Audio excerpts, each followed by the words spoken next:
confessions religieuses au Bénin, l'Union islamique quitte le cadre de concertation, démission également de son président. Apprend-on dans les liens de ce site d'information Vigile Avancée une information qui vous a surpris?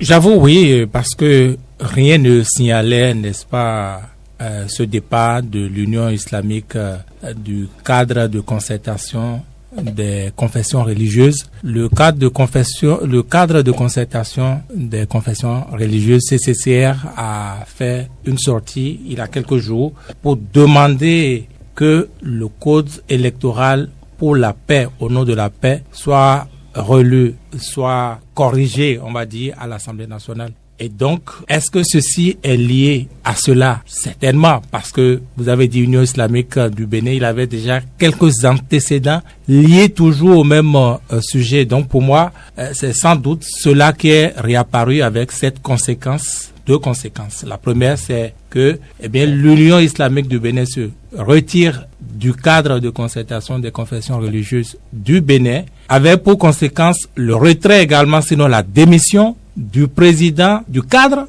puisque c'est un imam qui était donc le président de ce cadre de concertation. L'IUB qu'il représentait n'étant plus membre de ce creuset-là, d'office, ça coule de source, que lui également, il part. Et voilà donc ce qui s'est passé. Avez-vous appris, William Krikan, que l'Union a quitté début septembre ce cadre? Non, la sortie de l'Union ou le retrait de l'Union 2 jours après la sortie du cadre de concertation des confessions religieuses, cette information n'a pas fait le tour du monde comme celle de l'avant-veille. Parce qu'en fait, les événements de Parakou, vous vous en rappelez, au sujet du code électoral dans la communauté musulmane, le bruit, le tollé autour. Vous vous rappelez également du lynchage médiatique qui a suivi la sortie des religieux et entre autres intervenants, le président qui est un représentant de l'Union islamique, le président du cadre de concertation des confessions religieuses, qui entre-temps est le représentant de l'Union islamique. Donc voilà des précédents qui entre-temps ont intéressé, ont fait opiner les populations, mais en fin de compte, la sortie discrète soit-elle, permettez que je le dise ainsi, si des professionnels de l'information n'ont pu le savoir, et si ce n'est qu'à la démission maintenant du président en se retirant, parce que l'Union s'est retirée, lui-même se rétracte et qu'il quitte son poste, si ce n'est que maintenant que nous apprenons le retrait de l'Union islamique du cadre de concertation, un peu, je sais pas, des jours après, je me dis qu'il y a eu un malaise. Le code a divisé les religieux, sinon précisément le code a divisé les musulmans, la communauté musulmane. Gaspard Adjamoussi, pourquoi nous a-t-on caché le retrait de l'Union islamique? Je ne sais pas si on l'a caché. On l'a pas su depuis le 5 septembre. Oui, on ne l'a pas su parce que nous sommes des journalistes. Peut-être que nous n'avons pas cherché également l'information. Une telle information, on doit d'aller la chercher. On doit dire l'opinion désormais. Bon, l'UB de toutes les façons, on l'a su finalement. Donc, est-ce que c'est caché délibérément ou bien c'est nous qui n'avons pas cherché? Je le dis encore une fois, parce que même si l'information n'est pas apportée demain, nous avons vocation à aller chercher l'information pour c'est nous qui l'avons annoncé également l'opinion aujourd'hui. Et donc on l'a eu. Voilà. Donc on l'a eu finalement. Et donc moi ce qui me désole, c'est vrai que j'ai entendu dire que le code a divisé les confessions, mais moi j'ai plutôt l'impression que c'est plutôt les politiques qui divisent. Absolument. Le cadre de confession, c'est pas le code en tant qu'instrument, mais c'est l'instrumentalisation que les politiques font du cadre de concertation qui emmène et cette division. Et je suis désolé en ce sens que j'estime que quand même ce cadre de concertation qui réunit les personnalités religieuses du pays, donc, devait être le dernier recours par rapport aux situations que connaît notre pays. Et donc, si on en arrive à instrumentaliser ce cadre-là au point où cela a tendance à voler en éclats, il y a de quoi s'inquiéter. Et je le dis parce que, au fait, vous avez évoqué tout à l'heure le malaise de Parakou, mais c'est pour cela que je dis que c'est les politiques. C'est parce que des politiciens ont instrumentalisé justement et leur ont fait dire à certains religieux que le code est bon. Je crois bien qu'il n'y avait pas lieu de réviser en s'opposant à d'autres qui pensaient qu'il fallait réviser, que ce malaise-là est intervenu en ce moment-là. Et je crois qu'il y a eu un groupe de cadres protestants qui sont allés dans le même sens en disant que ce code est bon. Est-ce que les religieux ont vocation à venir dire ces choses-là? Moi, je pense que, comme je l'ai dit tantôt, j'estime qu'ils doivent les derniers recours.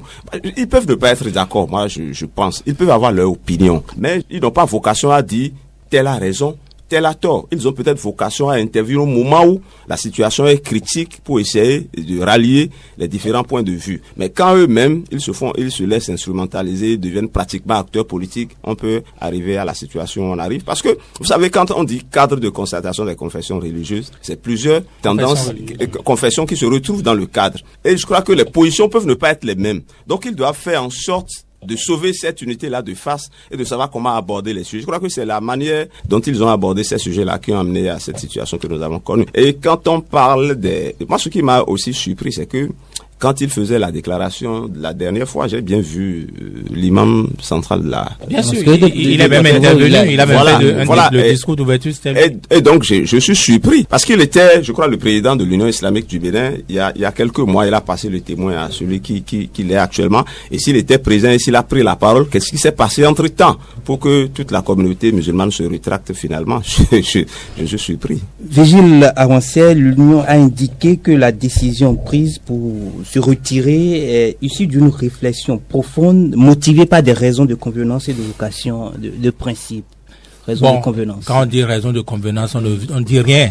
Il faut dire clairement les choses. Ils auraient pu dire, voilà, quand ils ont réfléchi, ils ont abouti à quoi? Ils ne nous disent pas, ils ont abouti à des convenances. Quelle convenance? En fait, ils parlent de vocation également. Vous savez, la question, c'est de savoir quand est-ce que les religieux doivent pouvoir intervenir sur la scène politique. Le mal est très profond. Le mal est très profond. Moi, je ne peux pas leur reprocher d'être intervenus maintenant.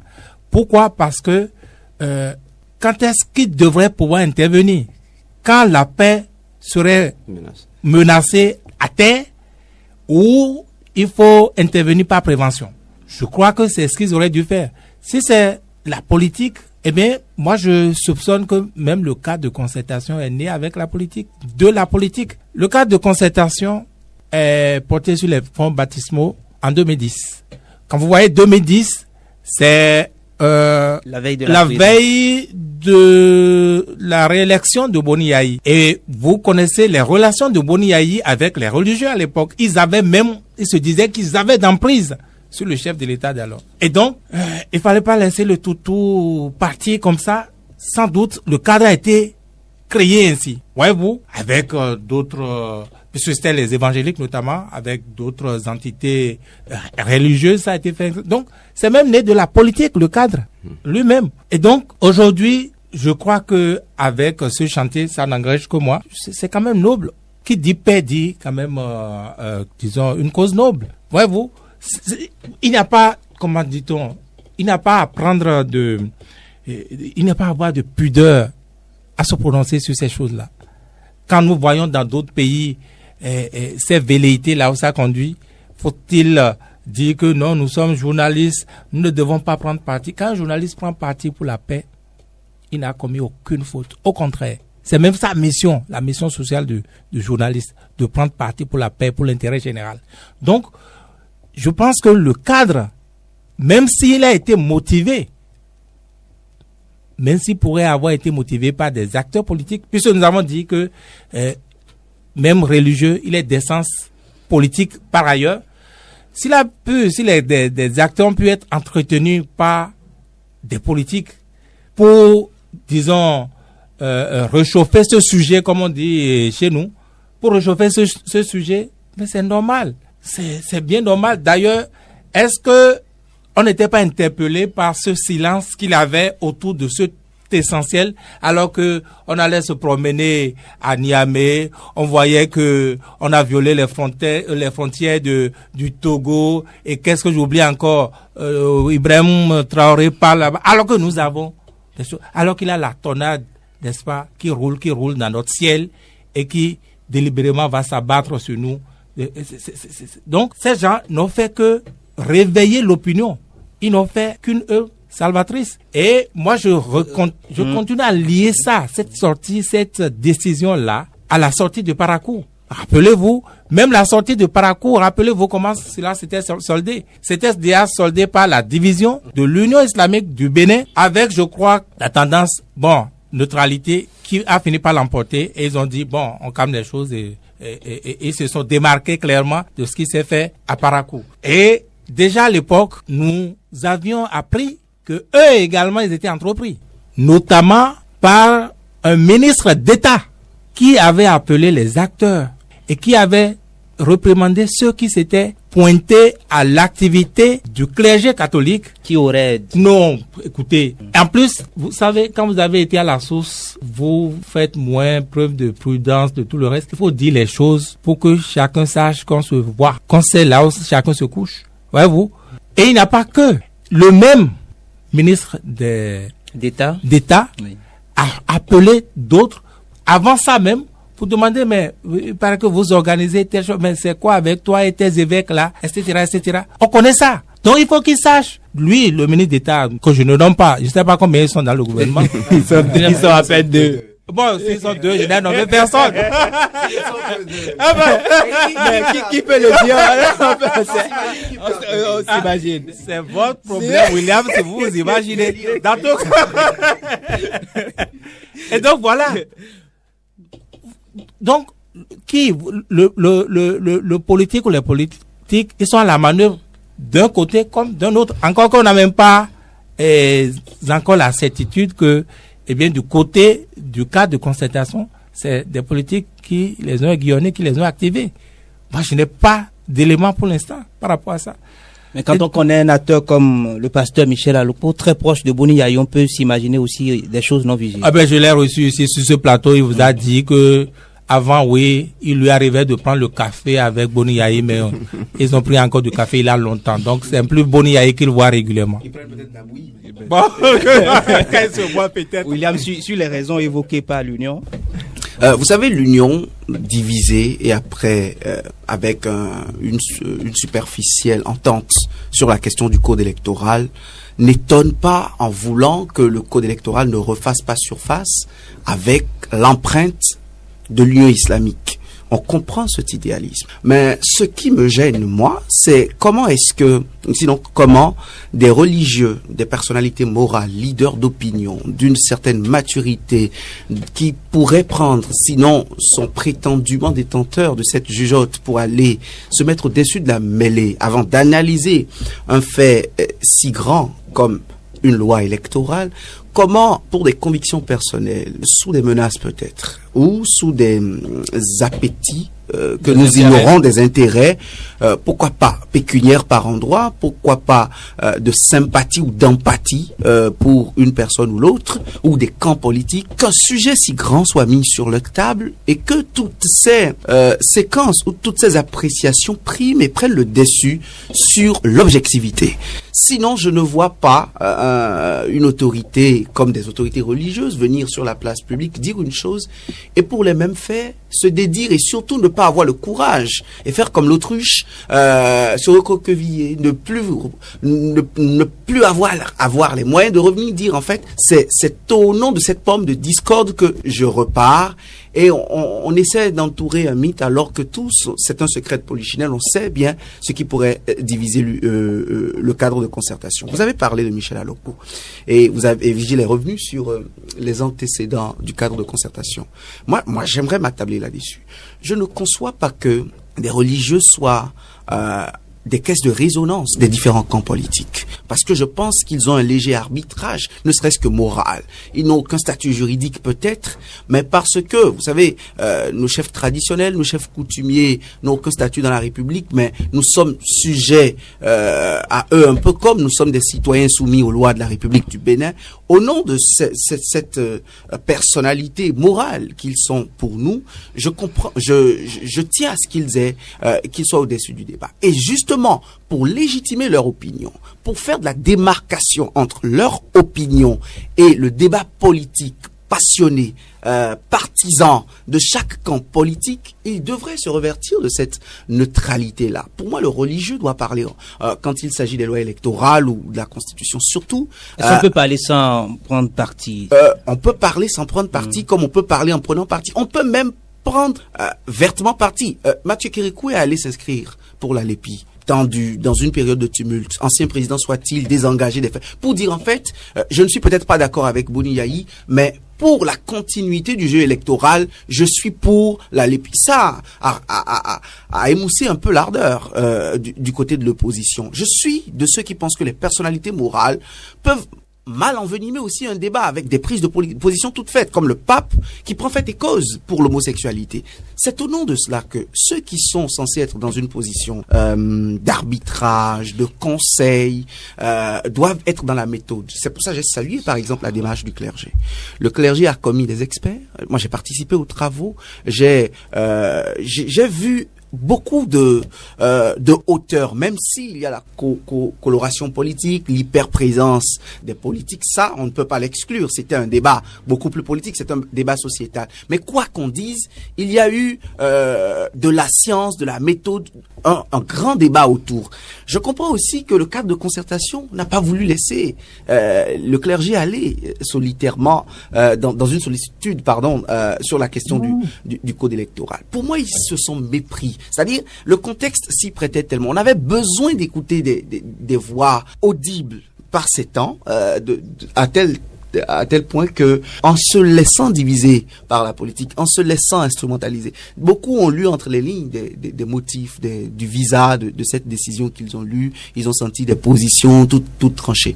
Pour moi, ce n'est pas exclu. L'Église, depuis avant la défenestration de Prague, l'Église et l'État étaient confondus depuis la nuit des temps. Et jusqu'aujourd'hui, je ne sais pas s'il y a une frontière vraiment étanche ou un mur de Berlin entre les religieux, les grands religieux, parce que les fidèles vont à eux, ils se confessent. Même le président de la République, il a dit qu'il est catholique, qui a dit qu'il n'a pas un prêtre chez qui il se confesse. Donc, au nom de cela, écoutant tout le monde, pour moi, ils ont les moyens de venir dans le débat. Mais cette manière n'est pas bonne. C'est pour ça, moi, je propose, et je finirai là-dessus, Sam, que je propose que les religieux s'écoutent avec un peu plus de neutralité pour revenir sur la question du code, pour qu'on sache que le débat sur le code est moins passionné, et surtout que ceux qui colorent le débat du côté de l'opposition ou de la mouvance puissent voir clair et savoir qu'il y a des choses qui sont dénoncées et qui tomberaient sur la tête de tout le monde, qu'on soit mouvancier ou opposant. Il y a des verrous qui crevent l'œil. Il y a des choses qui pourraient nous rattraper dans ce code et on devrait davantage s'écouter. En fait, on écoute moins quand les colorations sont trop vives, quand les apparences sont trop proches d'un camp ou de l'autre. William, malgré...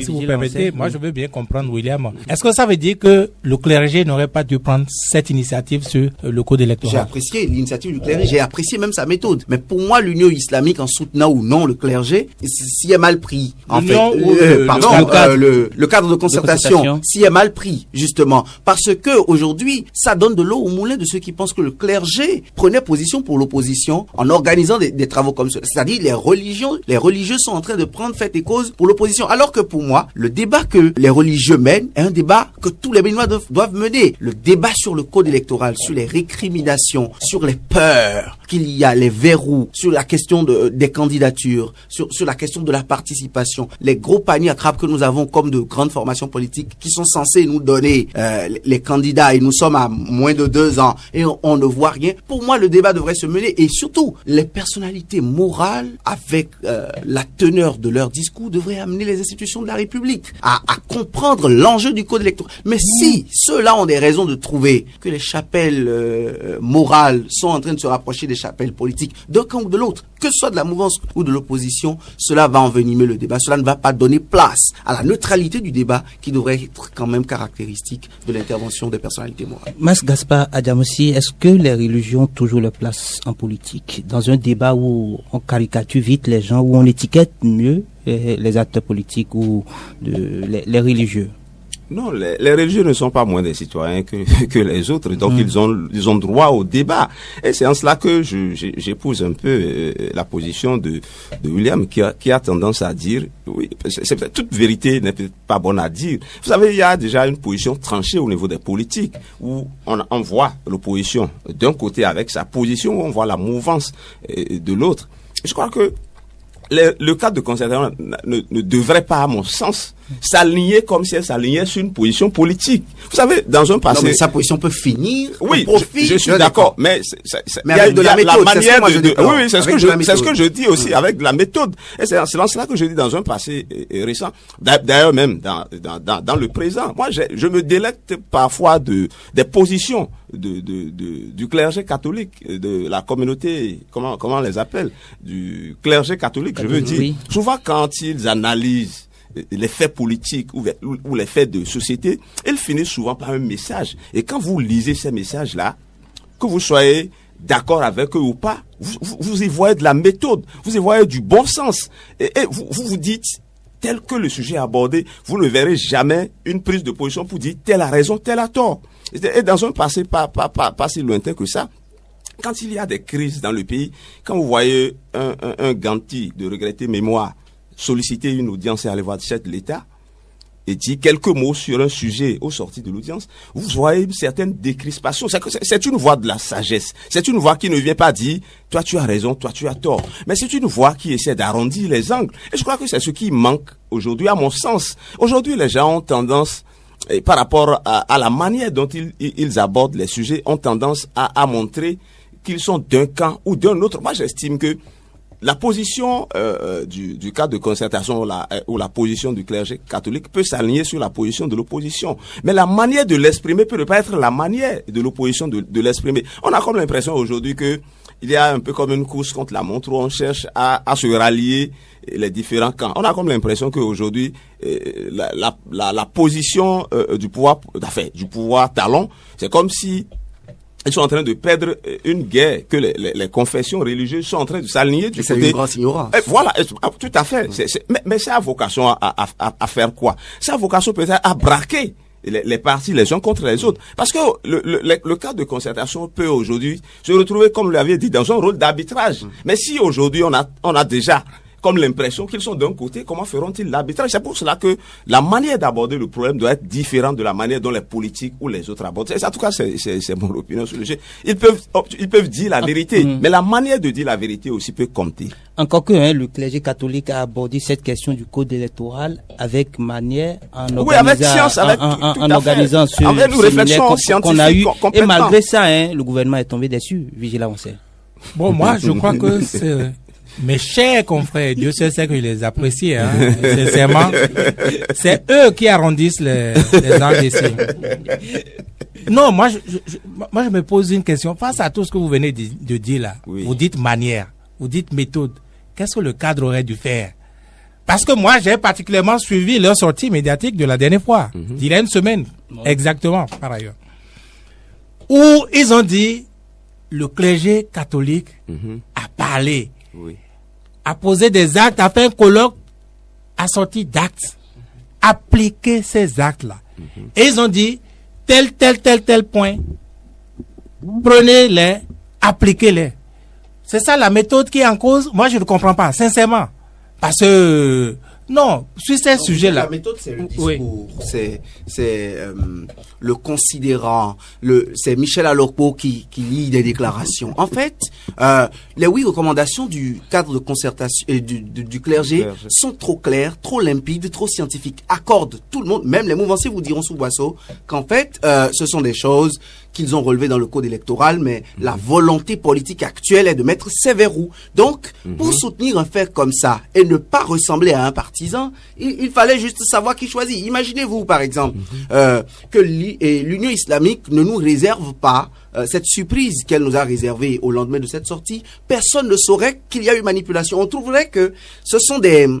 parce que pour moi, il y a de la manipulation politique. Ils ont parlé de convenance. Quelle convenance? Quelle convenance? Et ça montre qu'il y a une forme de discorde qui a commencé depuis Parakou et qui continue. Imaginez, par exemple... Mais ça, c'est à l'interne, c'est à l'UB, ça. Mais ça se fait voir. Ça montre que le cadre ne s'est pas totalement accordé, qu'on est peut-être passé en force, alors que sur une question comme celle-là, il y aurait un sursaut, il y aurait une harmonie, on s'entendrait tous sur le fait que ce que nous voulons bien éviter est bien grand, et au nom de cela, il faut que tous nous accordions. Moi, et ces éléments que vous avez évoqués, William Keka, vous avez parlé tantôt des intérêts, des connexions avec telle ou telle chapelle, de chaque imam, de chaque religieux, et où est-ce que vous mettez ça? Parce que c'est finalement ça qui décide. Tout le monde est d'accord. Même jusqu'au ministre d'État appelant. Eh bien, tout le monde est d'accord que cette cause-là est noble, la cause de la paix. Et tout le monde est d'accord que, en l'état, si le code est appliqué, que probablement ça va amener des violences, des contestations. Tout le monde est d'accord. Mais c'est de ça qu'il s'agit. Oui, Virgile, quelle est la démarche que le cadre de concertation a menée vis-à-vis du chef de l'État, par exemple?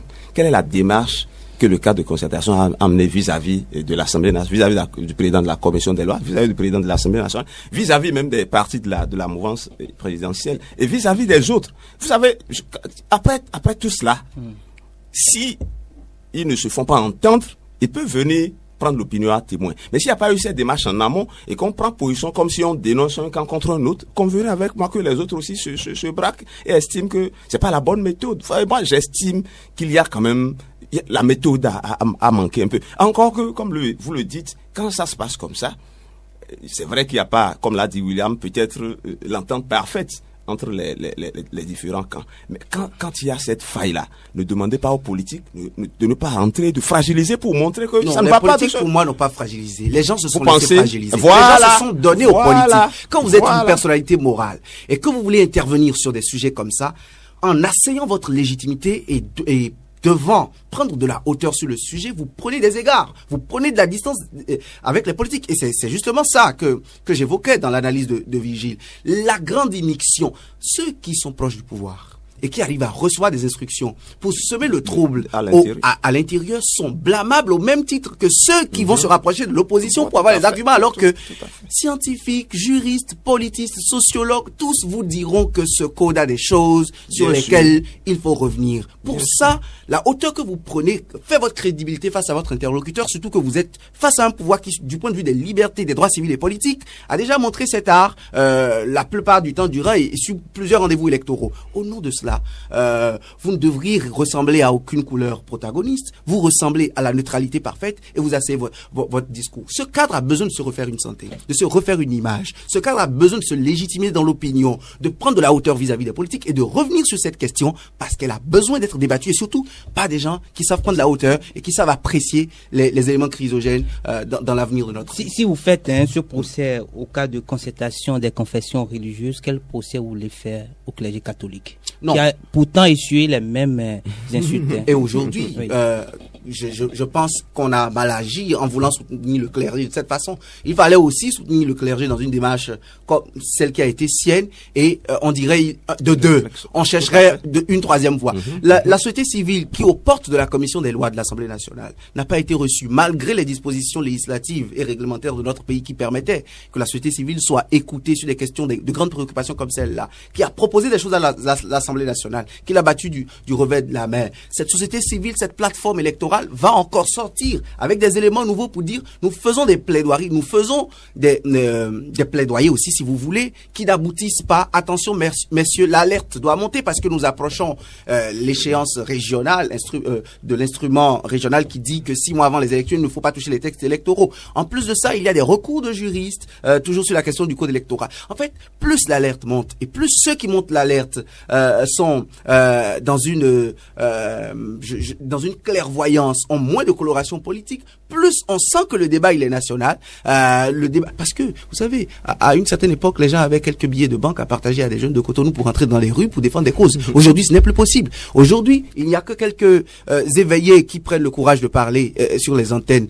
Dieu seul sait qu'ici à Cristal, vous avez toutes les difficultés à trouver des gens qui puissent vraiment vouloir parler. Ils sont prêts à vous dire des choses au téléphone, mais ils ne veulent pas venir dire ça sur les antennes de Cristal, peut-être. Très peu veulent en parler. Et dans le débat public, universitaire, scientifique, personnalité morale, ancien responsable, ancienne personnalité ayant eu des charges dans ce pays, des gens qui peuvent se faire écouter parce que l'atmosphère est trouble, personne ne veut parler. Donc, ceux qui parlent finalement doivent se donner toute la légitimité de convaincre les Béninois en disant que, en montrant que ce qu'ils défendent, ils le défendent de cœur et non pas pour une chapelle et autres. Parce que ce que le cadre a fait en se laissant diviser, en se laissant je dis en se laissant diviser par les politiques, décrédibilise le pas de fait avec le clergé sur la question du code électoral, décrédibiliserait peut-être à l'avenir une autre initiative de personnes censées être loin de l'action politique et qui devront des gens qui devront après peut-être opiner sur le code électoral. Alors qu'en l'État, il faut en parler. Il faut des gens pour en parler. J'appelle à des voix audibles, sincèrement.